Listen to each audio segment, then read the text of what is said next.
Speakers of session 4A, if you are present, kindly ensure that your presentation is available in the laptop, or if you are getting your laptops to be connected, please ensure that you have finalized it with the technical team so that you do not delay during the presentation.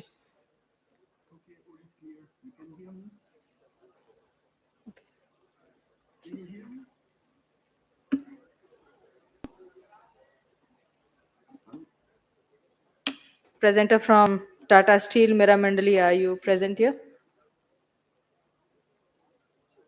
Yeah.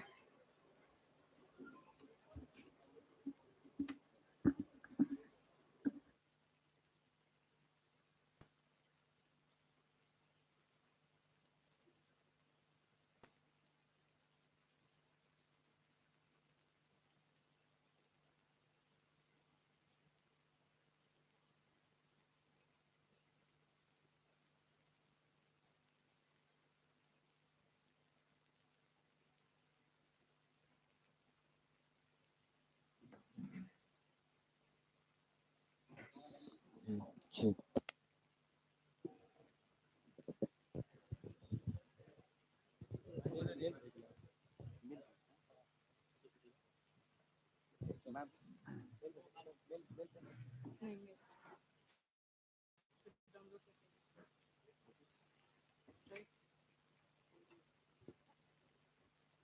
हाँ भाई ये mail share mail नहीं हो तो WhatsApp आपको hand mic चाहिए आपको hand mic चाहिए मैम आपको चाहिए Anybody interested for plant visit? Presently seated in this hall and have not yet registered. There's no registration fee, but we need to know your credentials so that gate passes can be issued for you.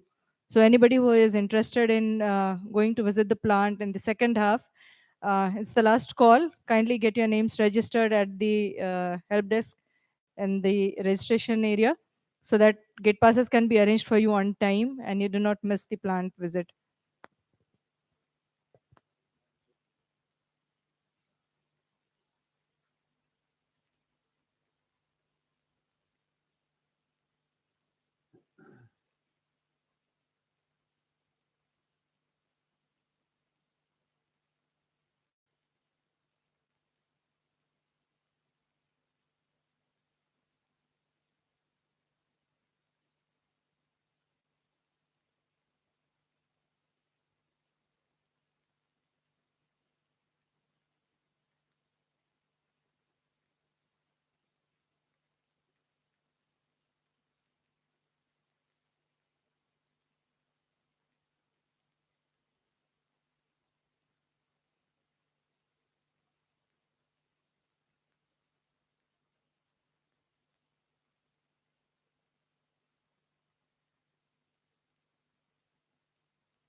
Anybody having confusion where to register, it's the registration desk. You'll have to go and get yourself registered for plant visit if you want to. Registration desk at the entrance. Anybody interested for plant visit and want to get registered, you can go to the registration desk at the bottom and get yourself registered.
Okay, you can hear me?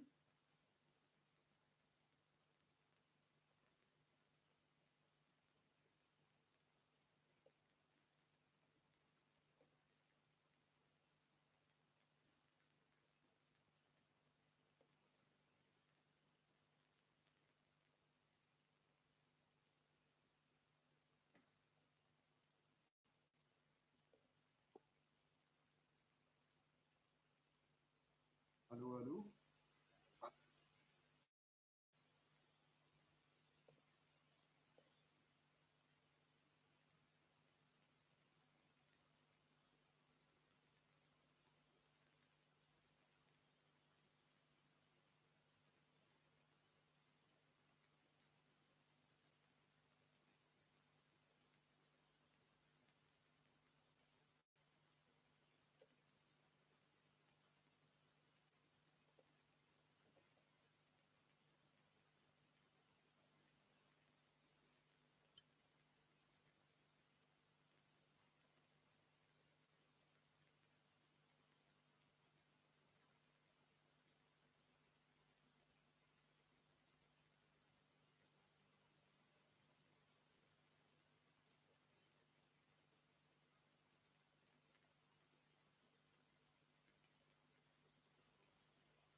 Welcome back to the last session.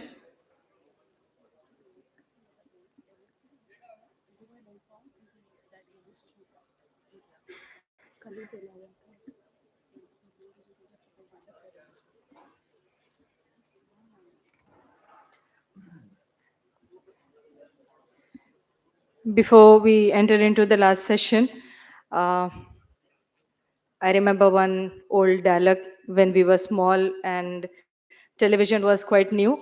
There used to be a message flashing on the screen, "रुकावट के लिए खेद है."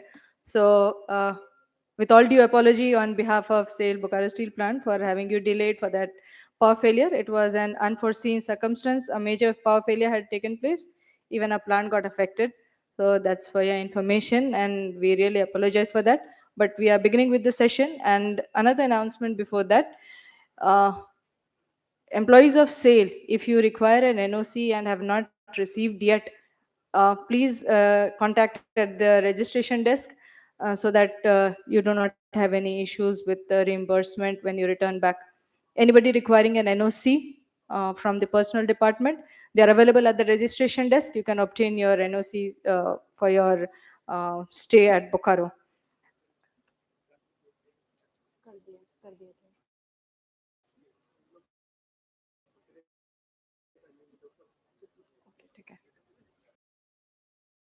And those who are going for the plant visit, your get passes. There's a request from the registration desk that you may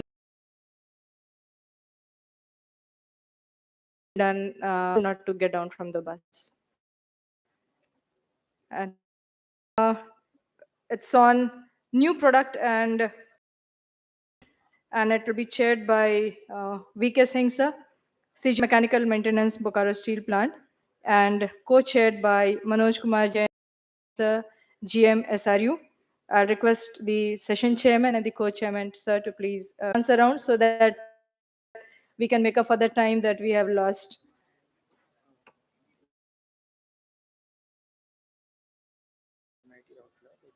Sorry. From FIV services is waiting just 11. It is, I think he is trying. No, but they said the technical team said that he wasn't connected.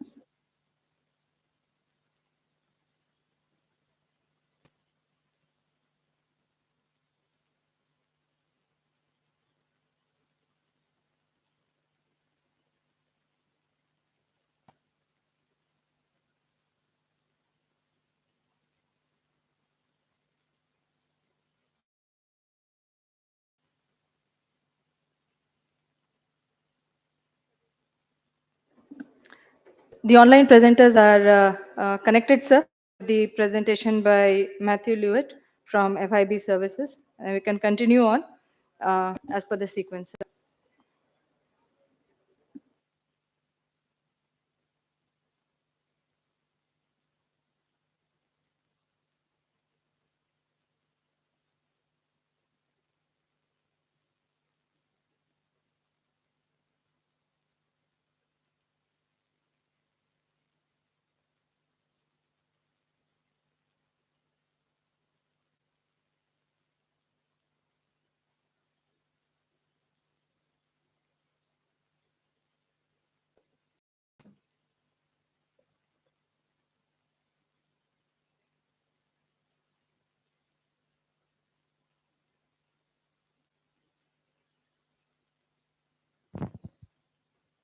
Yeah, first presentation is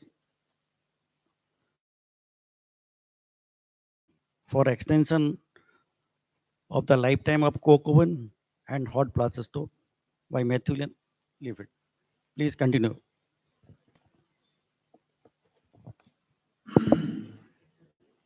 Okay, thank you, sir. I hope everybody can hear me and my voice is loud and clear. I would like first to thank Refis to accept our proposal paper for presentation today to the Indian industry. We're very pleased about it. I'm very sorry not being present. My colleague Kaisos from ESSC is present and will answer all the questions after the session. So, considering the school year will be quite short, and I mean about thanking you and so on. And we start directly my presentation. So,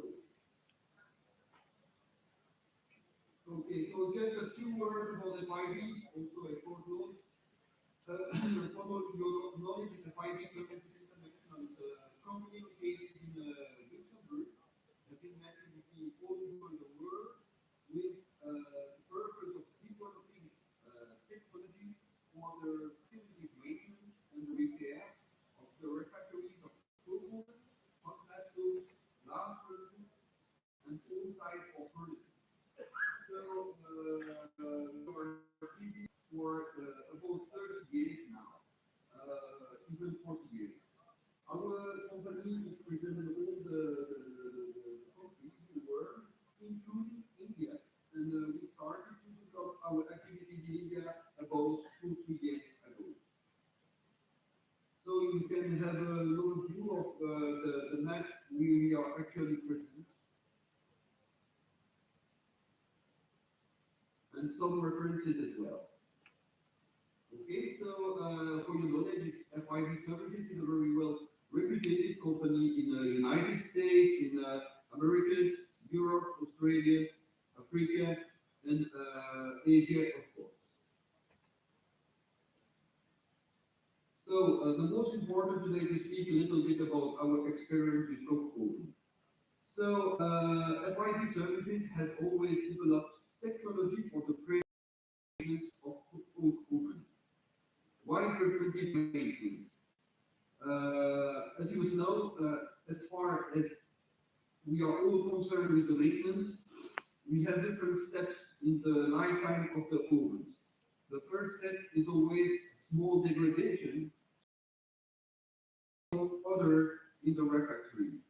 The second step is small damage that needs to be repaired. And of course, the last step is big damages. And usually it will involve major costs. So our motto, our philosophy of maintenance is to act as soon as the small damages appear on the coke oven battery. And thanks to this philosophy that we have already implemented in many coke plants all over the world, we have seen a very major facts. The first is that we have extended the lifetime of the ovens. For instance, here in Belgium, there is a coke plant where preventive maintenance refractory lining between 50 years. The coke oven has been only relining 2 years ago in order to extend the lifetime of the battery to at least 65 years. Of course, preventive maintenance will also increase the coke output, will lead to better environmental performance. Of course, we provide a better work environment, lower total cost of ownership, and of course, lower capex, since you have to repair less. But the long-term preventive maintenance must involve different things. First of all, there are different stakeholders: the coke plant management, the coke plant operation, the supplier of technology, and also the contractor. All stakeholders will be on the same line to provide a good program for preventive maintenance. Of course, you must have to plan your action, and you have to define short-term actions to stop priorities. You have to install medium-term action, and of course, long-term action. What is also very important is all the stakeholders are committed with the action plan and with the preventive maintenance program. And for sure, we need proven technology, proven repair methodologies, and proven materials. Preventive maintenance has a major role in the refractory line. As you can see, this is the degradation process of a coke oven battery. Cracks in the refractory line are in the middle, in the center of all attention. Because cracks will lead, of course, to leakage of raw material or of raw coke gas. You will have combustion problems, then thermal shock problems, then you will have problems with the refractory expansion, and all small problems that will finally lead to coke output. So on the lower side, right side, you'll see also the lifetime lifetime of the battery in a drawing, you have the first period, the first, let's say, 10 years, where actually there is no major activities, maintenance activities. Then you have the start of the small degradation, the period 2, where you need to extend a little bit the maintenance of the battery with a small thermic welding, for example. And in the third step, you will have more intensive maintenance activities, will involve more and more manpower and, of course, techniques for the repair.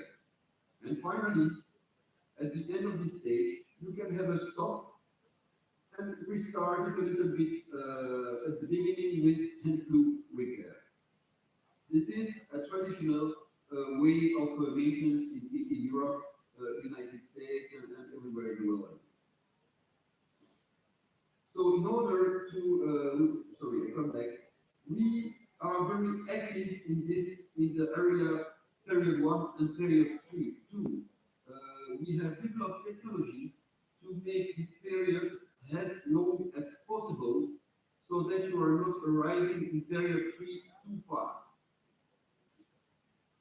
And for this purpose, we have developed the different technologies, which I will introduce quickly today, which are thermic welding, glass coating, sealing of cold doors, charging plugs, endoscopic inspection, and treatment of microcracks. I start with endoscopy. So some complaints in the beginning or even in the life of the battery, you will need to inspect some part of the battery. I mean regenerators, stop, because regenerators is like the breath of the and the lungs of the oven. You need to have a very good regenerator checker condition to allow enough air to enter in the flue. For this purpose, we have developed special endoscope that allows to watch inside the regenerators. And when you see regenerators that are blocked or having problems, you can solve it directly. You don't have to wait until big degradation. We can also inspect other parts of the oven, such as fluids. We have here some examples where you can see bottom of flues, for instance. When the bottom of flue is blocked, it is necessary to unblock it and to make some maintenance. Here you can see some view of the regenerators. On the left side, you can see a regenerator which is quite damaged. And finally, this is a reason why a coke oven battery can work with a lower temperature.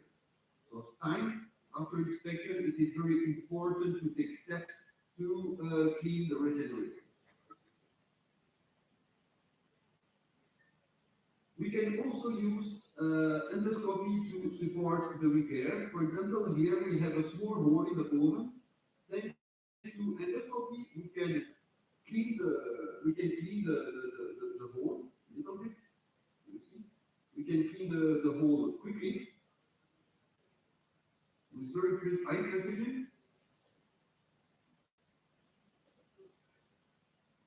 and then we can weld it under endoscopy as well with high precision.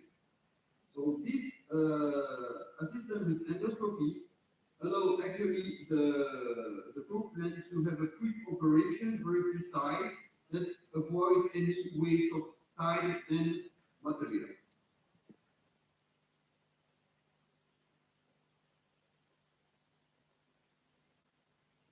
So as I explained to you, we have endoscopy, and also we have thermic welding technology. So all here know what is thermic welding, I guess. So thermic welding is similar to metallic welding. Actually, we apply on the surface a mix of dry grains with oxygen.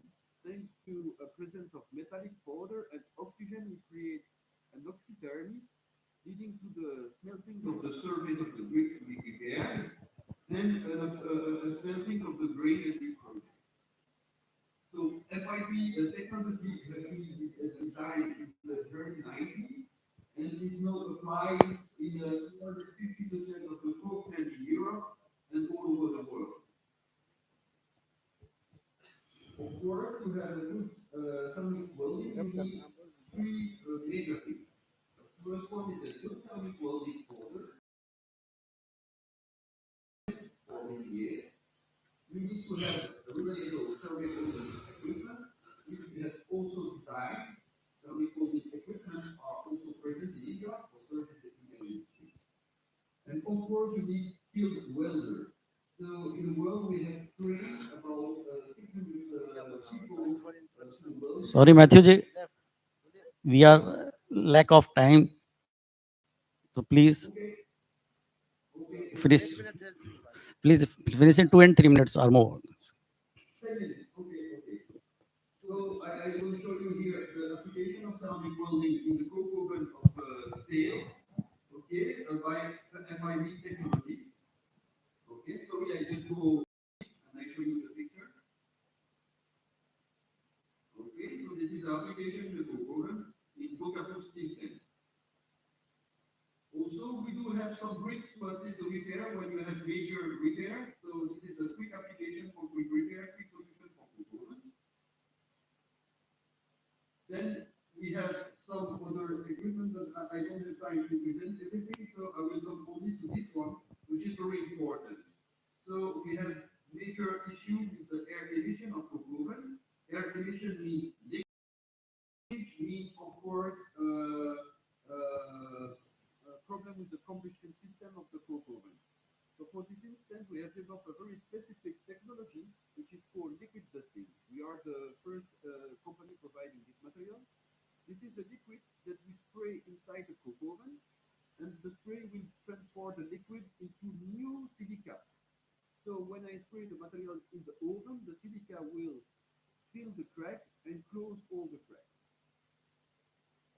Okay?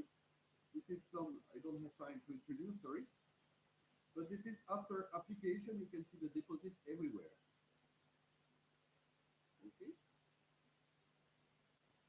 And of course, we did some case in India, and the case was done in a Jodhpur steel plant, where we had the opportunity to demonstrate our technology on 10 ovens.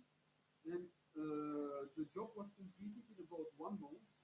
We could be very quicker, but due to operation was not the case. And you can see here application of thermic welding that allow reduction of air emission and it's better improvement of coke oven condition. And here you can see the evidence that all the after SL liquid treatment, the liquids were reduced from 88 liquids, we come to 11 liquids only, which is a reduction of about 90% of the liquid leakage. So it means lower emission of the battery. I already go briefly now, so I can allow you to have some questions. We also do develop some preventive maintenance of the stove. This is the same case in thermic welding, then preventive maintenance of coke oven. So we have developed endoscopic service to inspect the stove and to decide about the repair of the stove. We can inspect all types of all area of the stove. You have here some picture.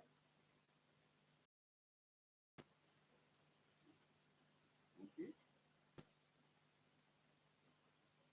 this is the burner, some bustle pipe, hot plate, tap hole of blast furnace as well, safety release valve, and the blast furnace. So when you have inspected your stove and you see some damages, even when they are very small, it is important to fix it to avoid further major degradation. So for this purpose, we also use thermic welding to apply on the refractory lining. So here at the hot air outlet, you can see that there are some damages, and we fix it with thermic welding. So when you couple regular endoscopic survey once a year and some very small thermic welding repair, you can actually extend the lifetime of the hot gas stove. And I have some practical examples over here. Of course, I have a practical.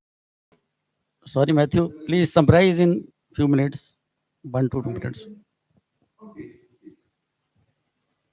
So you can see some repair here of hot air outlet, for instance, with thermic welding. short repair can provide a very increased lifetime.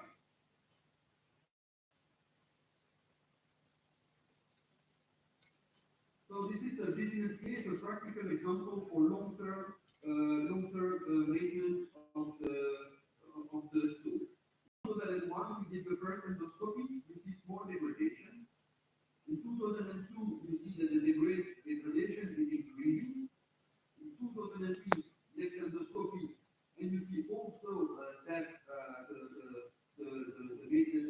there are major degradation. So in 2004, the last furnaces then decided to line a stove, and in 2004 you have a brand new stove. In 2007, we start again with endoscopy, and you can see that there is already a degradation on the top of the hot air outlet. So 2008, degradation is expanding. So it is decided to fix the degradation with ceramic welding. You see it on the left side, lower picture. In 2009, you have the welding was done in 2008 and 2009.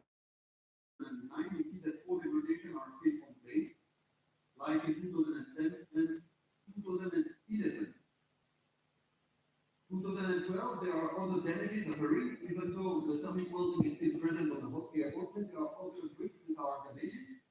So some endoscopy were done in 2014 to monitor, 2015 to make a monitoring as well, and we can see that the degradation is under control.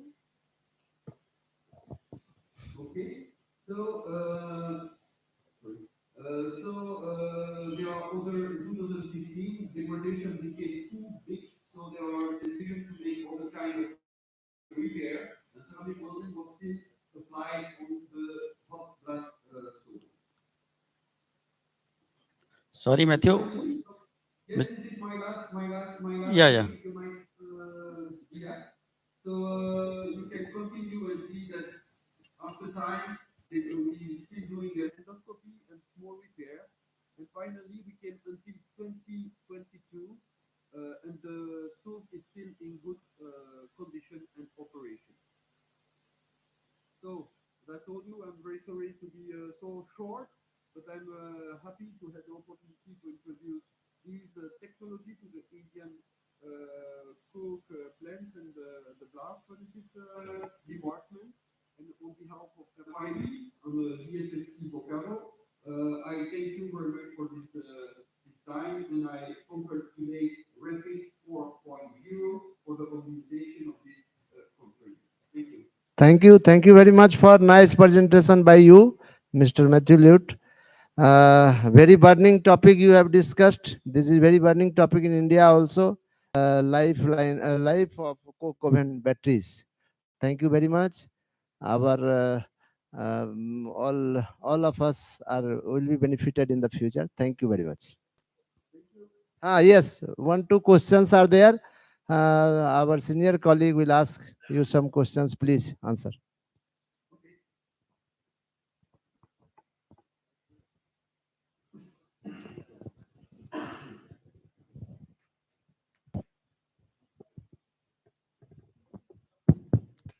Uh, we faces problem in our stoves.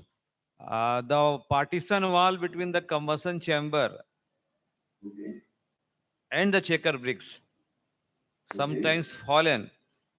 There are in some of the stoves we have 3 layer of bricks, and we have found how to protect it. First question will be how to protect for a longer period of time, because our furnaces campaign life is 10 years and our stoves life is 20 years. So in mid of the stove cycle we renew our furnaces, but we found after few years the wall between the partition wall between the combustion chamber and the checkers bricks fallen, resulted in damage to the stove in a very large extent.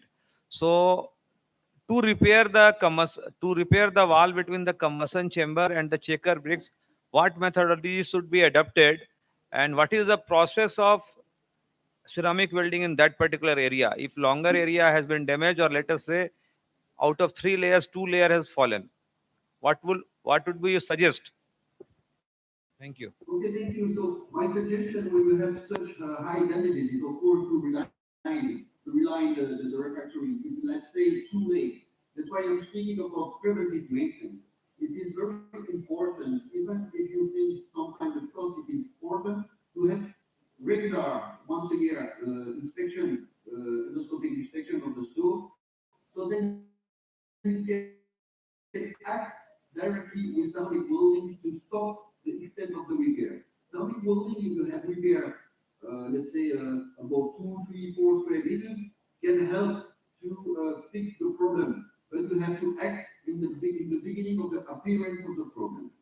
If you have about three layers of bricks that are already fallen, it will be very difficult to fix it with ceramic welding because of time and because of the process. It is much cheaper to reline it with refractory bricks. Okay. Uh, Okay. Thank you. I have one question. Mr. Matthew, good afternoon. Myself is BN Dubey, working in JSW. In fact, in our blast furnace, at the junction of the stove and hot blast main, refractory eroded. And due to refractory eroded, we have forced to down the hot blast main. Do you think how to do it repair by ceramic welding, or how much time it will take for ceramic welding? It is eroded near about 3 meter in a diameter, a length. Okay. So of course, all the points have to be evaluated by case, depending on the temperature you are still having in the hot main and so on. Yeah. But you can fix it also with ceramic welding. It's not a big deal. The only thing is that you need to inspect the location of the damage to see if we have access with our lenses to the extent of the damages. We just need to analyze the drawings of your stove to see if with our tools we can repair it or not. That's all. Okay? Okay. One more thing. How much time it will take for taking shutdown for this hot blast main, and how much thickness we will build up? Because before 6 months already we have done it, but somehow it is eroded and now it is getting red hot bustle pipe main. Okay. So usually the ceramic welding operation will take about 2, 3 days or more, you see. But it depends on once again, it depends on the extent of the damages. There are small damages we can fix in 4, 6 hours, and the larger damages will take more time.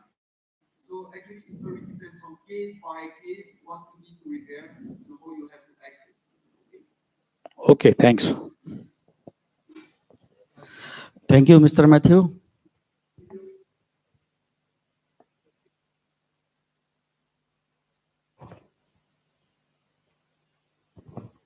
Now we'll move to another presentation uh, to be presented by Mr. Xavier Revent on the subject laser contouring system, a scanner, refractory thickness measurement tool. This is refractory thickness measurement tool, and Mr.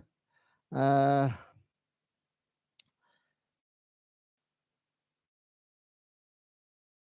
Xavier will be a very goodful, very good to hear. And he has got very good experience. He has got 21 years of work experience in engineering and ceramic industry. And he will deliberate about scanning equipments. So now we can start. Yeah, we can hear you. Very well. Well, first of all, thank you very much for the opportunity to present at this conference. The subject today is laser contouring systems. Um, the laser contouring systems that we are going to see today are made by a company called Process Metrics, located in San Francisco, California. That company was acquired by Vesuvius in 20 and is now part of the Vesuvius Group.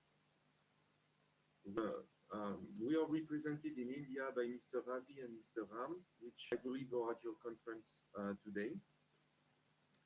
And if you have any further questions or some case studies to be investigated, they will be happy to assist you. So the subject today is Antares and Antares 360 laser contouring systems.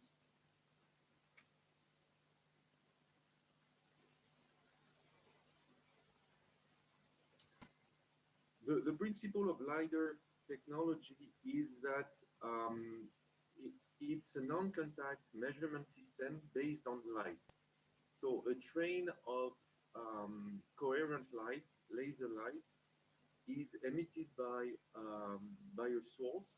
It travels through the air, hits a surface, diffracts on that surface, and comes back to, or a fraction of it comes back to the emitting source. And by clocking the amount of time it takes for the laser light to go there and back, we can determine distance. By doing so at high frequency and in a rotating fashion, we are able to create a picture of the environment in front of the scanner. In a typical case, the angle of view of such a scanner is 120 degrees by 110 degrees. That technology is, of course, um, of high precision, and it requires protection from the environment in steel making. The main concerns, of course, are heat transfer, heat load, and also mechanical shock. So typically, the scanner is enclosed into a housing system, which is a heavy frame of stainless steel with water cooling and a positive air pressure inside to try and keep as much dust as possible outside of the enclosure.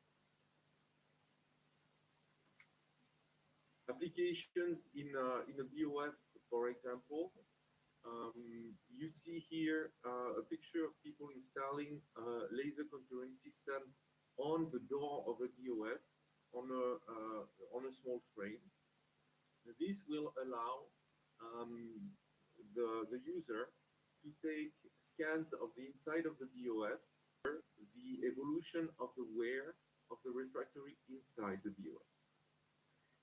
Not only can we do that with the laser contouring system, but we can also, with high accuracy, compute the usable volume of the vessel we are monitoring.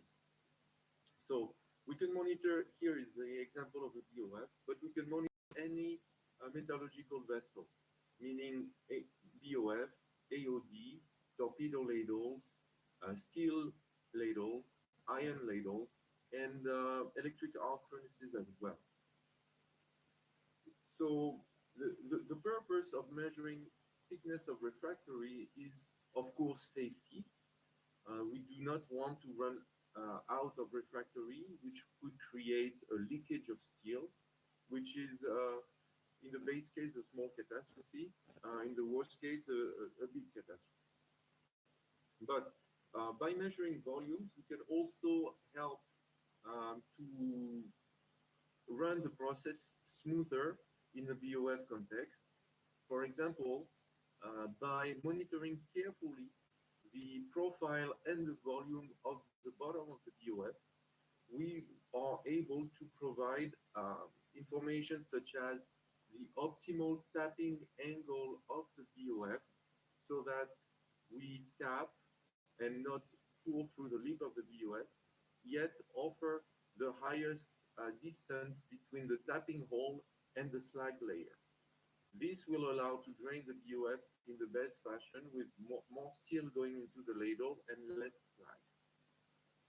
We can also, by feeding the information of the steel load and the slag load into the BOF, we can provide the exact height of the steel level at the bottom of the BOF so that the top length height can be adjusted and provide consistent and efficient blowing performance. One of the limitations of those conventional scanners is that they take a square picture of the object. In the case of a BOF, because of the narrowing of the cone of the BOF, taking a single picture of the BOF from the outside does not cover the entirety of the refractory surface inside the BOF.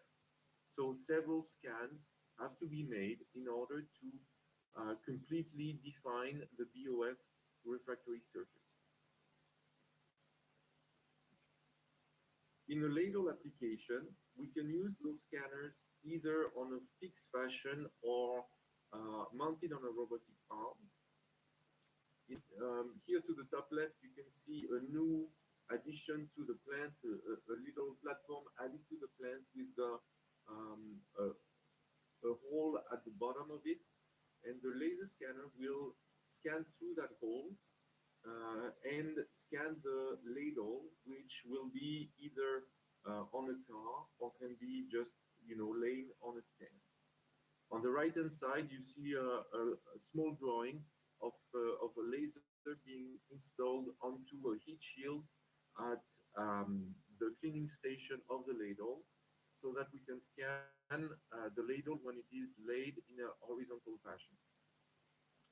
At the bottom, you see here a container. In a case of a container, which we also call a clean room, we can install a laser system either on the side through a window type of hole or through the floor. And the whole entire system can be pre-wired, pre-cabled, pre-tested, and then shipped to the customer and installed straight into the plant. This allows to have a pretty quick installation sequence where um, you know using a clean room like this allows to have extremely well defined takeover points for integration in the plant. Power, signal, and utilities are concentrated into one single um, location, and this we found that this allows for a much quicker ramp up of the performance of the laser. So here is a very quick summary of what a fixed laser system can do and looks like. In the last couple of years, we have developed a completely new laser head. What you're looking at here is a what we call Antares 360. It is the same general electronics and guts as the Antares 300 laser. However, as you can see here, we have a slanted turret on the laser head, which allows, with the same original scanning angle, to have a completely different field of view. In our case here now with Antares 360, we are able to scan in an hemispheric fashion by rotating the turret 360 degrees, by having a field of view a little bit over the vertical axis and a little bit below the horizontal axis. Rotating that angle 360 degrees will give you the advantage of this kind of scanning is that we are now able to insert in any metallurgical vessel and in a single scan define the entirety of the vessel. For example, here there is here to the left an application in on the BOF. So on a 380-ton BOF, you see here the laser coming into position. Manipulator can be synchronized with the movement of the time. And here you will see the laser head rotating 360 degrees. You will see the slanted head moving slightly on the screen. And by locating in the center axis of the BOF here, we will vessel, and we define all of the refractory thickness and all of the values which I described earlier can help with maintaining proper operation of the vessel.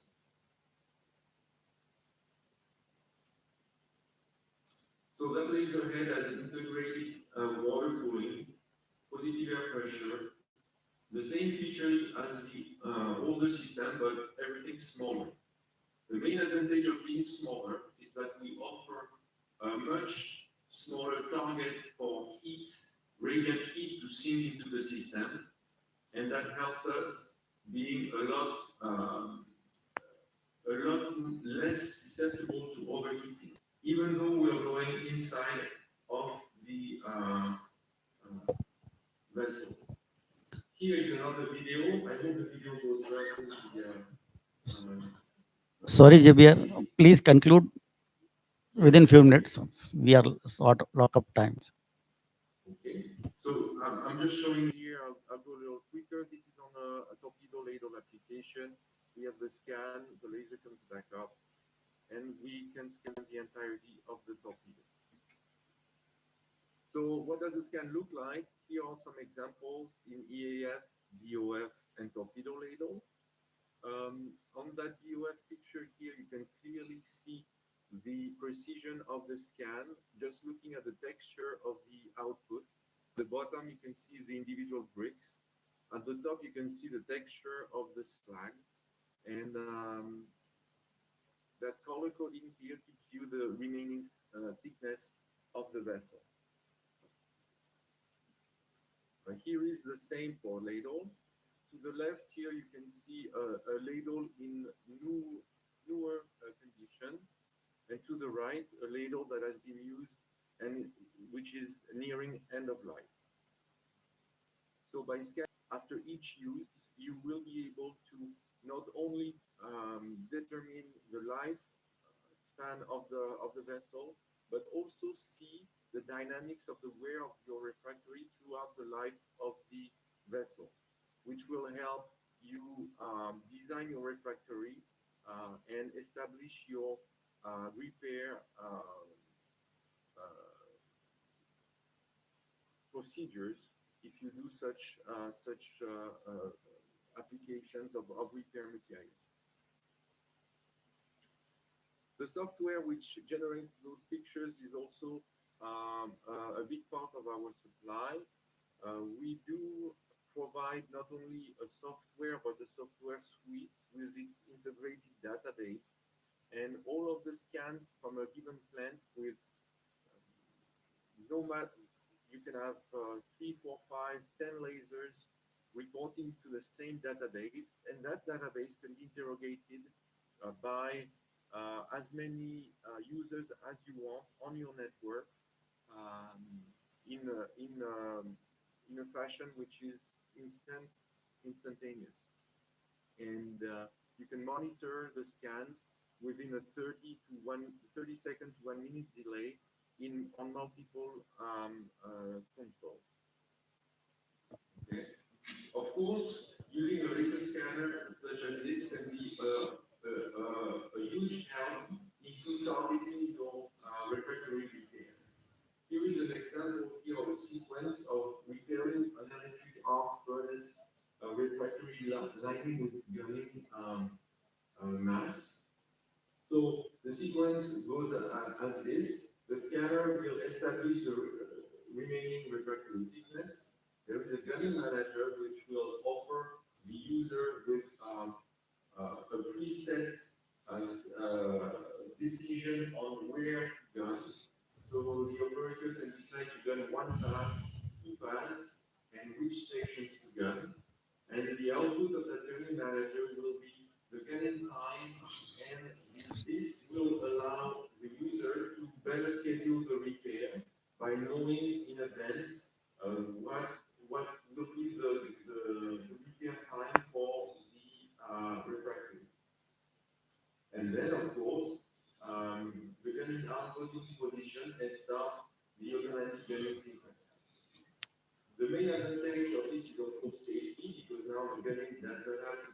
by a human being, which is exposed and dangerous work. And also, it's much faster. We can gun at 200 kilos per second, per minute, sorry. So the gunning operations can be reduced in terms of time, and that's more uptime for the vessel. We do this in EAS, but also in DOF, where the gunning operation and the gunning rate is higher. Sorry, Xavier, please conclude. And I conclude. We are lack of time. Okay. Okay. So all of those laser systems have been designed to work in the steelmaking environment. We have now hundreds of references. Antares 360 is the most advanced scanner on the market today. It's getting a lot of pull from the market at this time. We have a team in India which helps with designing the system for the application and uses local contractors for auxiliary equipment when needed. All of the data which is generated by the laser can be shared directly or through its own software with the plant infrastructure, IT infrastructure. And all of these systems are built in the Silicon Valley in the US with the highest quality equipment we can find. And of course, if you have any we also have a very capable team in India, which I'm sure will be happy to assist you. Thanks, Mr. Xavier Rebek. Very nice and informative presentation on using laser technology to know in advance about the refractory thickness in running condition and take corrective action. This is a type of condition monitoring tool. It will be very useful in our day-to-day operation in a steel plant. Thank you very much. Now it is a time of question answer. 2 minutes is there. And then please ask.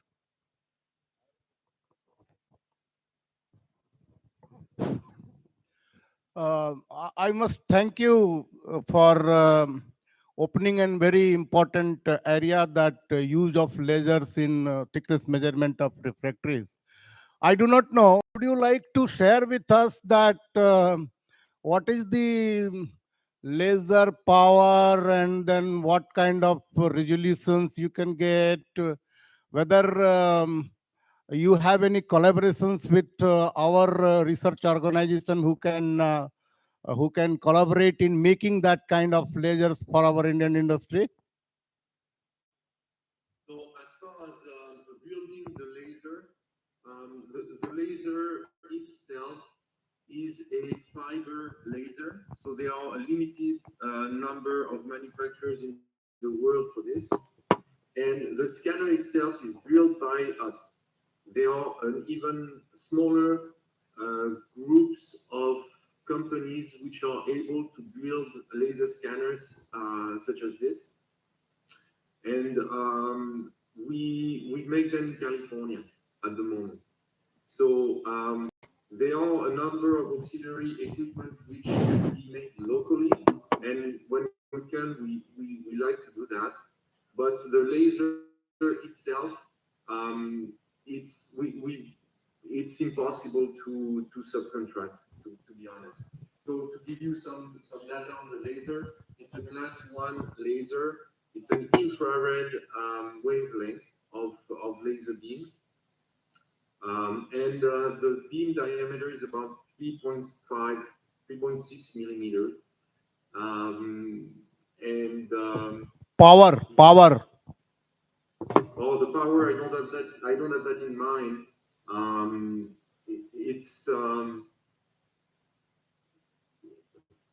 It's class 1, so the power is not all that much. I don't have that information.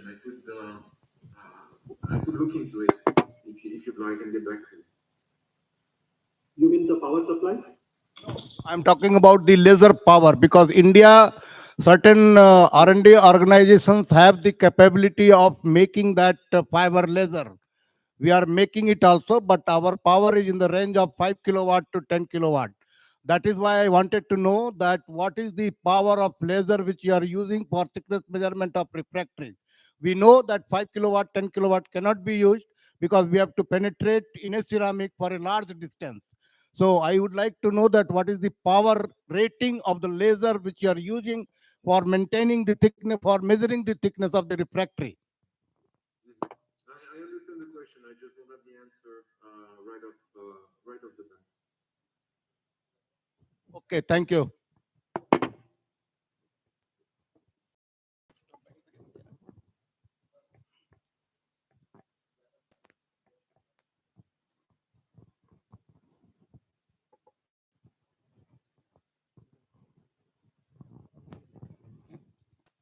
Well, Vesuvius is regularly doing in our country, in all over the country, in the blast furnaces, the periodical stack gunning or shotcreting. One question always remained with the blast furnace people is that when they do this shotcreting or stack gunning, then how much material is to be used?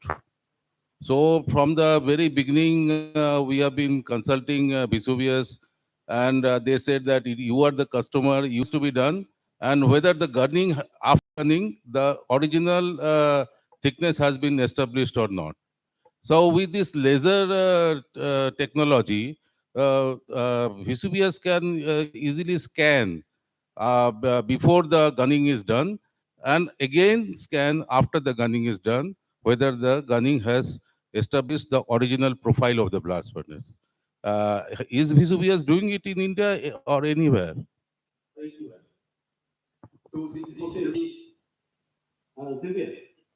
yes, go Okay, ahead. in India we have done in one small mini blast furnace. We have Hello. I am in JSW. Already Vesuvius is doing shortcutting or gunning in blast furnace. And last year we did it. Material consumption was near about 60 ton.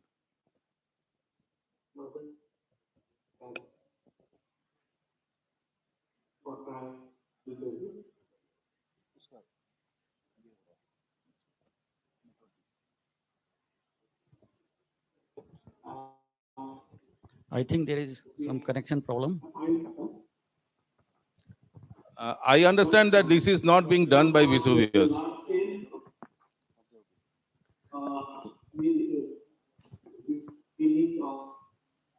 Ravi, you are having network issue. We are not able to hear you. We will answer on behalf of you. Ravi, we are not able to hear you.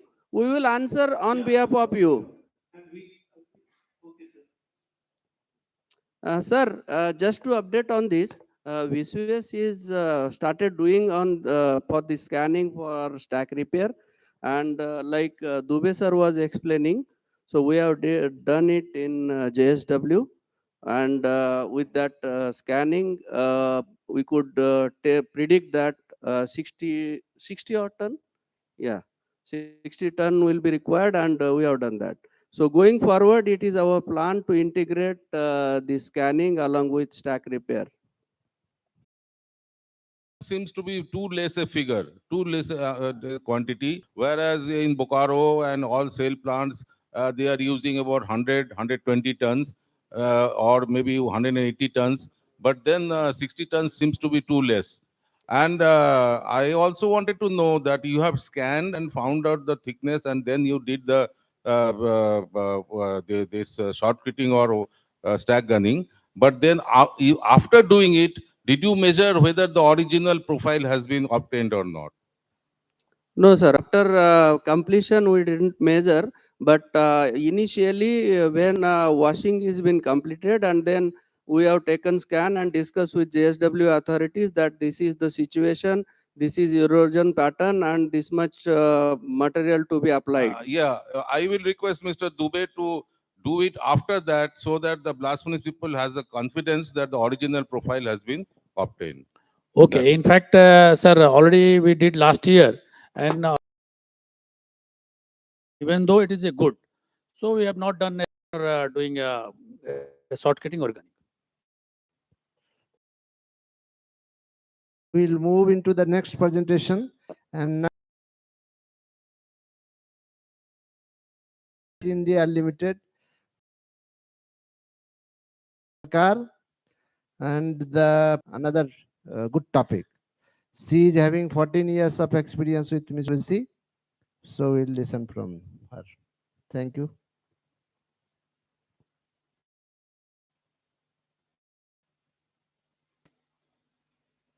We can some network issue is there, is it?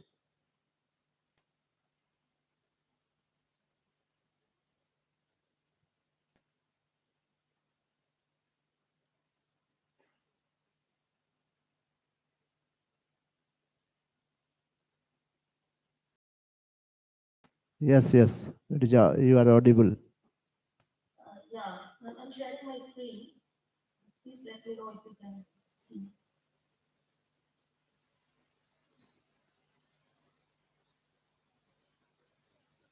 Can you see my screen? Yes, the screen is senior. Yeah. Thank you for the introduction. I have been vegetarians for like 14 years. So today we are going to discuss about the technology which not only can help in steel making, but it can also be helping improving the quality of the steel making. As we know that in modern steel era, conventional three pillars are quality, safety, and productivity. Vesuvius always feel like to be partner with our customer to deliver on these three aspects. So Atom is one of the product. It's not a nuclear bomb.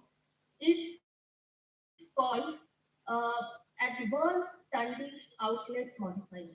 So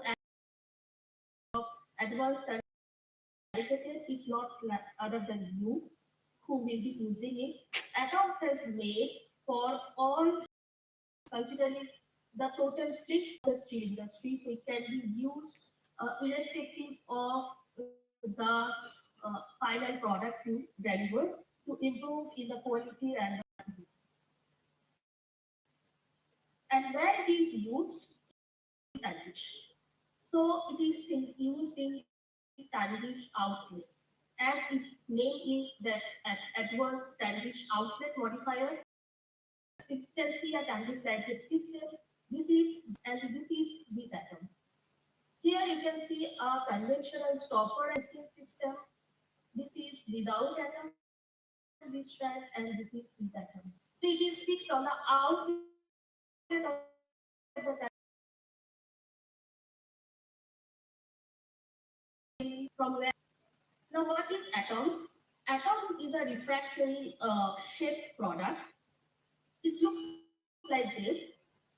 So it has some external we call it lid, which actually protect the cold steel to go into the casting channel, and it has several internal steps. So internal steps, as we know that here always there is a vortex heat, a negative suction. So internal step actually bias the flow or regularize the flow to the end of this step, and it actually helps in deposition of the non-metal inclusion. We can find it better around this steps. We can find it better in here.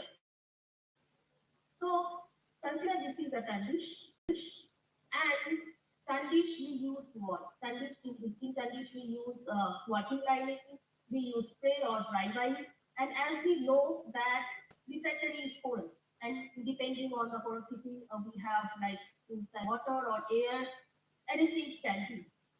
During casting, this is actually one of the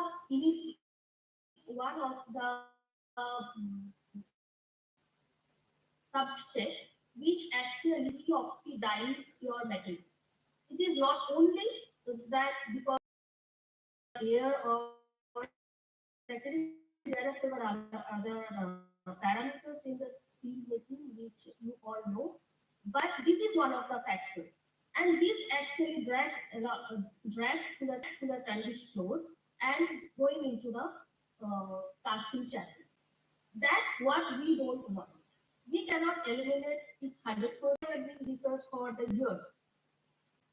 This is one factor, and the second factor is the cold steel. We already know that steel having 16, 50, 15, 50 degree temperature, 1000 degree temperature. So they are bound to be have some cold steel rather than continuous casting. So that is another problem in the continuous casting process. When we put atom, so you can see here is ECA, this is well block, and above that this is atom, and this is stopper. So this is in your ACA stopper or other refractories. So this is a customized product. We normally take the stack which you are using, like what the product you are using, and we accordingly design the atom. The protection of the atom from the bottom of the working lining is approximately 80 to 100 millimeter, but it also can be designed based on your skull loss in the condition. So what is atom here? So it is a dead shown here, so that all the cold steel is accommodated here, and the step is actually held to push the flow from here to the side of the atom, and it actually helps to deposit the non-metallic inclusion, alumina, magnesia, FeO here, and stop in the, going to the casting channel. So this is the purpose of the atom. Now, to see how it is work,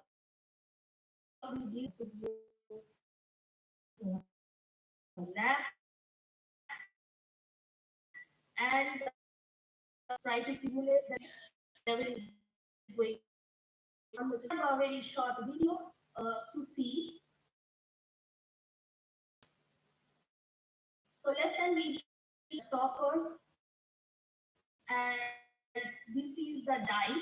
The video is speeded up 8 times because it is a slow process as we know, but we don't have time obviously to see in but in atom we can see there is the dye penetration is there, but it is quite small in the percentage. So this is done with the conventional stopper and APN simulation, and this is done for tiny slide case where we don't have stopper. We have only a APLP or nozzle which is inside the cartridge. In actual, there are some protrusion of nozzle inside the cartridge, but it atom is 80 millimeter, so it has significant benefits. Now, I want to share a video because what I discussed that is actually captured in the video, and please let me know if you are able to see the video.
So I would like to share some field results because it is a launched product already from last year, and we have several trials last this year to introduce that product and to see benefits. So it is done in a snapcaster. It is a two-strike snapcaster, and they are having candy slices. So their problem is in IF grade. They are having severe clogging in MTSP, and that is why something to the last. Within few Yeah, I minutes. have only two slides. So this is actually how you can see atom in the condition. So this is atom in the condition actual, and customer gives us opportunity to do trial for first 10 pieces, where they can see some improvement in the NPV, and they decided for another 10 pieces, so 11 to 20 pieces. So we finished the trial, but the reduction in the clogging is significant, and they could from 4 to 5 to. Now there is another trial we have where customer has a very typical requirement to reduce their mold level fluctuation. Their previous trial to reduce the clogging in the SDA. This is a conventional instance stopper system. So with atom, without atom, we can see the mold level fluctuation. This is plus minus plus 4 and this is minus 4. There are several peaks above 4. And with atom, when we do the first trial, uh, there are only 2 peaks around 4. And when we see the ACA much cleaner.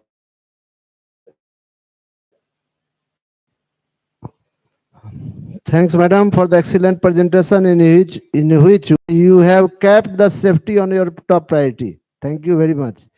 Just we would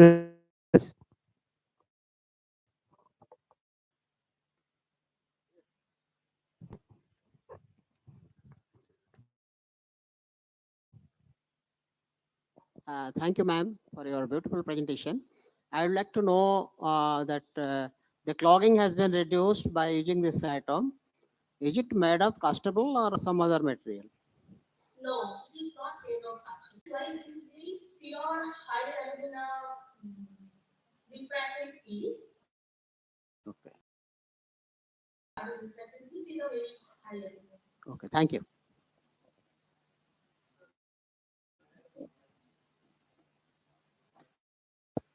Paramita, good afternoon. Myself, Shudeep Chandra from IFGL.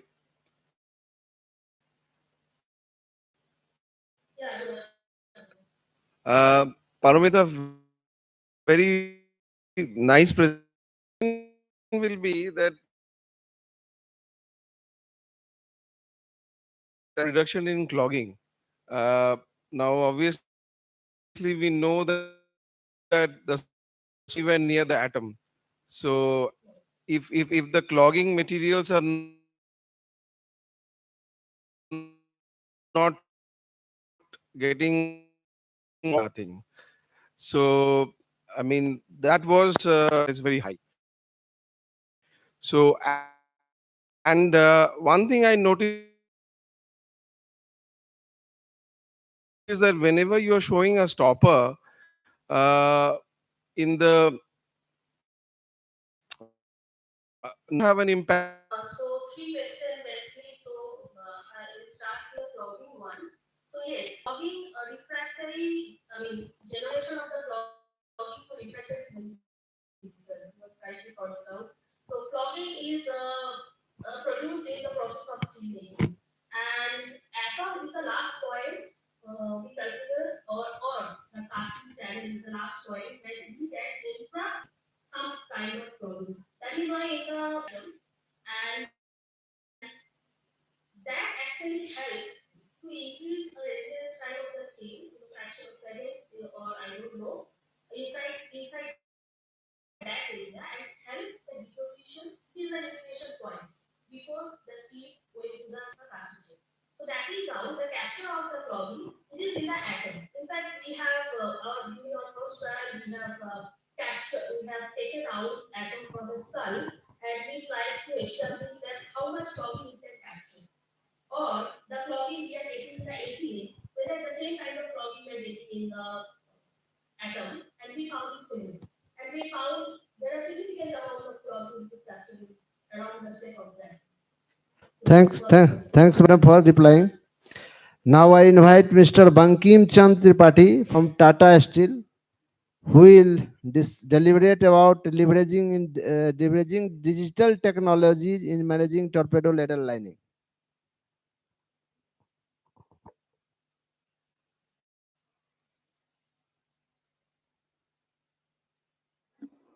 Yeah, good afternoon, ladies and gentlemen. My apologies to the house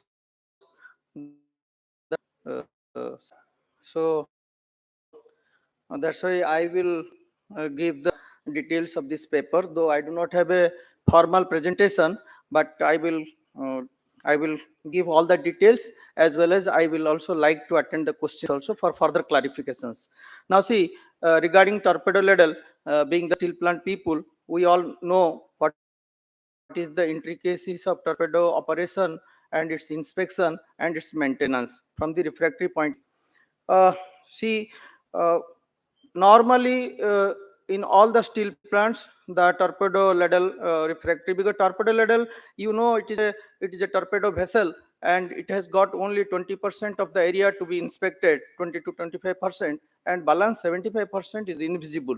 So it's very difficult to predict what is happening in the other areas of the vessel, as the vessel is carrying around 300 or 350 ton of metal. So if any happens on the way, then the whole station will be jeopardized. So from this we can understand the gravity of situation. Now refractories are being monitored with says external cell temperature by a laser gun, which is not reliable because this has got lot of errors also.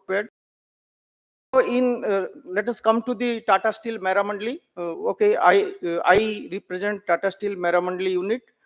So let us come to the Tata Steel Meramandali unit. How we do? We were also we were also following same things, doing the visual inspection, then the temperature measurement through the by help of the laser gun. But then we switched to the handheld thermography camera. That is more useful and more reliable, because you will get the accuracy of the temperature, as well as you will get some thermal images. But see, that requires a lot of time, and it hampers the steel production also. So then we thought how to integrate all these things. So we have migrated from the thermography to digitalization. Now this process has a combination of IR camera with a RFID sensor. So all the torpedoes passing through a portion of the track, there the cameras are fixed with a IFRD this sensor. So all the torpedoes, when they pass through that location, the around we capture around 100 points with the cell temperature. So the program has been developed in such a way, if the cell temperature is 250 degrees centigrade, then automatically we will get an alert to the through the SMS as well as by mail, and you have to acknowledge that notification. If you are not acknowledging this notification, then that will be kept in pending in your system. So 250 we consider is a safe operation. If you want to take action, then you can accept, or you can take action. If you are not accepting it, then let the ladle go to operation, and we consider it is green zone. If the cell temperature is 280 to 300, then we consider it is orange, and above 300 it is red. So we take out the ladle, then we go for inspection, visual inspection, cold inspection, repair, and everything. So now how this system operates? There are two cameras on the both side of the torpedo ladle. When it passes through a truck, then it captures the image, as well as it captures around the cell temperature at 100 points. Then that is migrated, those data migrated from a local engineering station to a central engineering station. There, the everything has been programmed, and after that, there will be a pop-up through SMS as well as mail. Of course, these data also can be, but we are not doing it. Now, our second phase, it is in operation, but we are not happy with this. Uh, Connect this data, what we are collecting through this system, with some kind of artificial intelligence, so that we will get some prediction model. We will get the residual thickness of the refractories inside the torpedo. The safety of operation will be important, number one. Number two, by knowing that, our ladle life will also increase. Right now our average ladle life is around, we are getting a consistent, we are expecting to get around 2000 or plus 2000 hits. So that is about the system, and if anybody wants any questions or clarifications, I will certainly try to clarify. Okay, thanks for detailed deliberations about digital technology in torpedo lining systems. And again, some question, if there is any Yeah, question sure. from audience, please.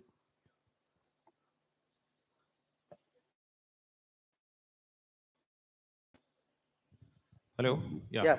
So, sir, how do you repair your torpedo ladle over 1700 to 1800 heats?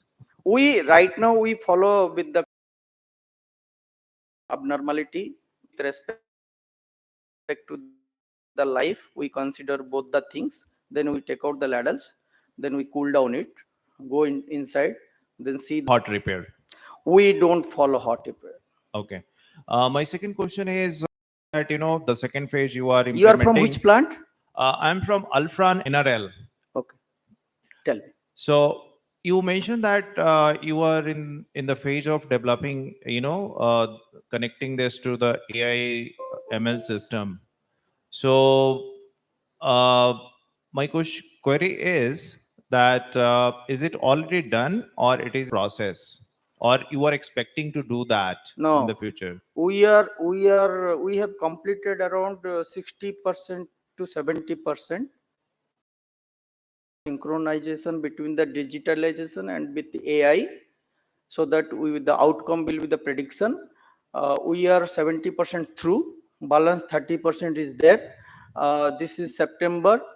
I am thinking we will be able to complete it either at the end of October or beginning of November. Okay. So our output will come in the month of November. Okay, so this AI is only related to the refractory, or it is overall implementation of AI, which also look into the quality of hot metal passing through the torpedo ladle car. No, that is not only the prediction of refractories, that will also give you a lot of other things. See, ultimate the aim is for 100% safety operation. Okay. Nothing else. That is the motto of the organization. And to update the house, we are not only working in torpedo ladle, we are also working in the BOF vessel with that kind of technology, so that we will also understand what is the residual lining thickness inside the BOF vessel. Okay. And up to what life it can go, and also give us that because in another discussion there was a question that how can we know how much material we will put on which area. So those things will output in that BOF vessel system, but that is it, that is also we are mission by December of this year. Okay. That is also all on the right. way. Thank you. Right. I will have a no question. Hello. But a small comments in the sense difficult to differentiate that the thickness reduction has come in refractories, or there may be some fault in the cell as well. So we do not know that. You are getting overall temperature difference, and based on that, you decide that, okay, since the temperature is high here, so probably the thickness would have come down. Fine. I would like to know your opinion that instead of thermography, if you use that fiber optic sensor has the capability for accurate measurement of temperature when you put at a different location in the ladle, and that data can be transferred straightway to the control room, and you can get online measurement of temperature in situ. And the dream of IS to know the deterioration of refractories online. This technique has the potential, which we have used in Tata Steel, and I'm sure that refractory industries should try to more and more fiber optic sensors to know the accurate measurement of temperature in the lead. Yes, that is what we have adopted. This IR cameras, the data goes to the local engineering station through this Ethernet cable, and from there it goes to a centralized engineering station which is used by the user. So that data transfer is through the cable only. No, accurate measurement of accurate measurement of cell temperature. The accuracy of this scanner is plus minus 5 degrees centigrade. Go up to even 1 degree centigrade or even less than that. We because see, whenever we sign a contract, any OEM will also be careful because of the commercial implications. It will be 1 degree or 2 degree. Point number one. Point number two, it is not such a sensitive system. Thing is, you are understanding. So how that is? Yes, online. Absolute dynamic system. It's not online. The train, the ladle is passing and it is capturing all the points. Within a minute, you will get all the data in your computer. And maybe within 10-15 minutes, you will get the message through SMS as well as the mail. And you have to notify it. You cannot ignore it. If you are ignoring, then it will be in the pending task. So you have to actually is out of circulation and you will have to do the maintenance. That kind of interlocks are available. Thank you very much, Sir, Mr. Tripathi. So I have a question, sir. Nice handling the. Oh, one more question, please. It's not a question, sir. It's just a point. I am Baidyanath Chanda from Mineral Technologies, Mintech, sir.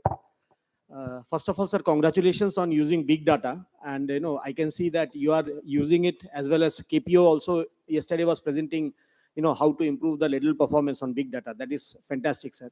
I just want, it's not a question, sir. Just one point which I wanted to highlight or bring to the notice is that Mintech, we have a similar system for torpedo ladles as well, which we are discussing with Tata Steel Jamshedpur.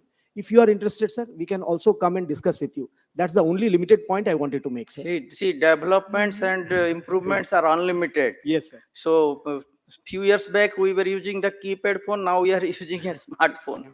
So absolutely we are open for that kind of developments, that kind of improvements, and you are always welcome. Thank you very much. Right. Thank you. Okay. Thank you very much. Thank you. Now another presenter comparative investigation of the psychomechanical characteristics of amorphous and crystalline silica extracted from rice husk. Yes.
Enable tinkering.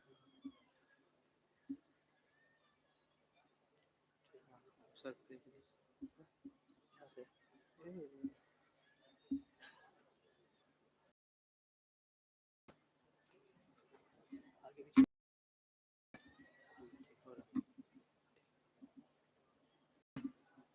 afternoon, sir. I am Astus Gupta from IIT BHU Ceramic Engineering Department. Now I am going to present my PPT presentation on the topic of a comparative investigation of the physiomechanical characteristics of amorphous and crystalline compacts, which is a very low cost approaches. We obtain the silica from rice husk as table of content. All of the first we are going to go to the introduction part. We can obtain the SiO2 from the many process, but fume silica, quarters, nanosilica, sol-gel silica, rice husk silica. And in this slide, in the rice husk silica, very low cost approaches. Rice husk silica is obtained in India or anywhere in the mostly abundant. Ceramic silica ceramic reinforcement RHA is great environment threat causing damage to the land and the surrounding area in which it's dumped. Benefit of using the RHA as a reinforcement are the production of low cost byproduct, reduced prices of composite product, cheapest price and availability and lighter than in conventional ceramics reinforcement. In the rice husk as not only SiO2 but mainly 94% Si2 is contained or other thing potassium oxide, calcium oxide, magnesium oxide, alumina and many other things in this rice husk as. Application of the SiO2 is not only the structural refractories but also that they are widely used by semiconductors, insulator industries and as an excellent absorbent also. In SiO2 also is used as a dielectric insulation capacitor and also used in the pharma for strength and density improvement of the bones. Apart from dense silica, porous silica has been widely used in various applications. Properties, melting point, something pre-treatment of RHA. I take the rice husk from the uh, agriculture wastage and I washed from the water and take the room temperature and dried and heated at 200 degrees remove moisture and were heated to 600 degrees Celsius for 5 hours to remove carbonaceous material. It was observed that color of S changes from black to grayish water. And after at the end product is silica rich RHA. We obtain the silica from the rice husk as. Now I'm going to go to the result and discussion. I take the rice husk as and heated at a different temperature 100, 200, 300, 400, 500, 600 and till the 1300 degrees Celsius. Then I observed that observed up and some tests SEM and I found the what is behavior of this silica this rice husk as at a different temperature. At the rice husk as color is changes after the 400 degrees Celsius. Before the 400 degrees Celsius, its color is almost blackish. And after the before the 800 degrees Celsius is also nature as a amorphous, and after 800 degrees Celsius, after 800 degrees Celsius, its nature gives the TGDT analysis. TGDT analysis is shown in the graph between percentage of weight percentage, original weight percent, weight loss taken place and 200 degrees Celsius to 5 degrees Celsius. XRD analysis at the different temperature 400, 500, 600. Then from the XRD analysis, I obtained the amorphous silica before the 800 degrees Celsius and after the 900 degrees Celsius, it shows crystalline silica. Crystalline silica may be cristobalite or tridymite. 800 and between the 800 and 900 degrees Celsius phase transmission from the amorphous to crystalline. And tridamite. Tridamite is mainly depend on the impurities. Preparation. Then I take the rice husk as at temperature 400, 500 till 13 degrees Celsius, and the two powder 700 degrees Celsius and 900 degrees Celsius. One which is amorphous and another which is a crystalline in the nature. And after that, make the pellet by powder metallurgical process, and I sintered the pellet at the 14-15 degrees Celsius, 1500 degrees Celsius, and 1550 degrees Celsius. And after that, I analysis what is that porous density. Green density means apparent process. This is the graph between the green density and sample temperature. Centering at different Celsius. 7 degrees Celsius is amorphous, and it will be crystalline in nature. At that figure, so the density is increases amorphous to crystalline. Crystalline sample density is more, and this is figure of the after the sintering temperature at the 40 degrees Celsius and 50 degrees Celsius, and this is graph between aberrant porosity and temperature, and also the compressive strength and sintering temperature. Morphology of ACM. This is a ACM graph, amorphous silica, and also the crystalline silica. What is changes between the amorphous and silicline? It was seen that the amorphous silica have 1600 degrees Celsius. ACM indicates that sintered at 1600 degrees Celsius. It's a very glassy phases for both the amorphous and crystalline silica. After form up to 800 degrees Celsius, which ultimately convert phase is the main dominant phase at higher temperatures, with some traces tridamite. It's depend on the impurities CO in SiO2. Tridamite to crystalline conversion occur at mainly at 14-17 degrees Celsius. Bulk density almost 2 gram per centimeter cube, and compressive strength is 52 megapascal maximum. And concluded that amorphous RHA obtained at lower temperature are better used to make silica compact for better strength. Still, if Thanks, Mr. Astos, for most relevant and most informative deliberations. Time is very less, but I will invite one or two questions, please. Okay, thank you.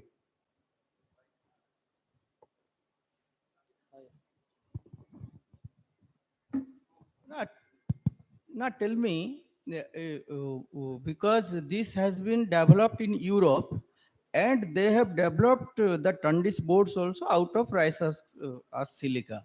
Now, have you thought of regarding its commercialization or commercial production and industrial application? So just clarify, nothing else. sir, it is done, but some problem in that. Mostly not a pure. It's mainly different extra potassium oxide MgO. It's difficult to out that parts. Then Then what is then the it's use of this? Tell me. yes sir. ये जो आप दिखाए अभी इसका use क्या है? से कि हम राइस सक्सेस को एज ए SiO2 कैसे यूज कर सकते हैं. This is there. mainly difficult. हाँ sir. We have to industrialization of the research. Yes sir. Industrial sir as a refractories. Yes sir.